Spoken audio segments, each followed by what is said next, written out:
ફેબ્રુઆરીના સવારમાં ગુજરાતની 32 જેટલી સ્કૂલને બોમ્બથી ઉડાવી દેવાની ધમકી મળી છે।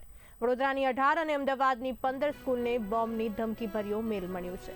તો એ મેલમાં મોદી શાહને ટાર્ગેટ પણ કરવામાં આવ્યા છે અને લખ્યું છે, ગુજરાત ખાલિસ્તાન બનશે, હિન્દુસ્તાનના ટુકડા થશે।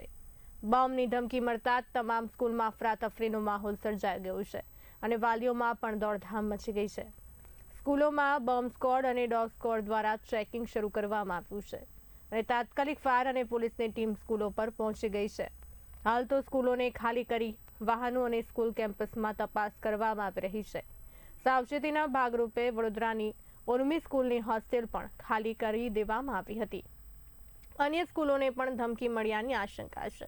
વડોદરાની 18 સ્કૂલને બોમ્બની ધમકી મળી છે, જેમાં D R. Amin, Urmi, Samasavali, Nalanda, Waghodia road, Baroda high school, Bagikhana, Navyug Samaj Jeevan Sadhana, Nagarwada, AWS, Dabhoi, શાનીન Khodiyarnagar, Gujarat Public School Waghodia, Bright School Bhayli, Billabong School Vadsar, Atmiya Vidyalaya Manjalpur, Don Bosco Manjalpur, Auxilium School Manjalpur, Zenith School Pratapnagar, American School of Baroda Ajwa road, Baroda Public School Waghodia, Green Valley School અપાડને ધમકી ભર્યો મેલ મળ્યો છે।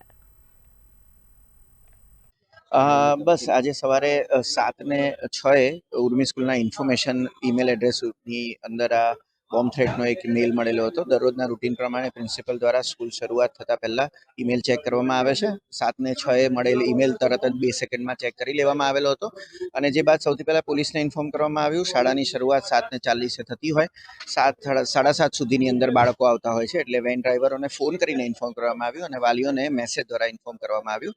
ત્યાં સુધીમાં તમામ શાળાના શિક્ષકો, સંચાલક મંડળ અને પ્રિન્સિપલો શાળા ખાતે જ ઉપસ્થિત હતા, એટલે જે રેગ્યુલર બાળકો છે એ લોકોને એ જ વેનમાં પરત મોકલી દેવામાં આવેલા હતા। જ્યારે હોસ્ટેલના બાળકો જે છે એ અમારો ઇમરજન્સી એસેમ્બલી પોઈન્ટ જે અહીંયા ગ્રાઉન્ડમાં બનાવવામાં આવેલ છે એ બધાને ત્યાં ભેગા કરી દેવામાં આવ્યા। જે બાદ પોલીસના ઉચ્ચ અધિકારીઓ, બોમ્બ સ્ક્વોડની ટીમ, એસઓજી, સાયબર ક્રાઇમની ટીમ, તમામ ટીમો અહીંયા પહોંચી ગઈ હતી। એ મેલની અંદર ગુજરાત બનેગા ખાલિસ્તાન અને કાર બ્લાસ્ટ અને બોમ્બ બ્લાસ્ટનું ઇન્ફોર્મ કરવામાં આવેલું હતું, જેના લીધે સૌથી પહેલાં તો શાળાની જે બસીસ હતી અને જે વેન છે એ ચેક કરવામાં આવી।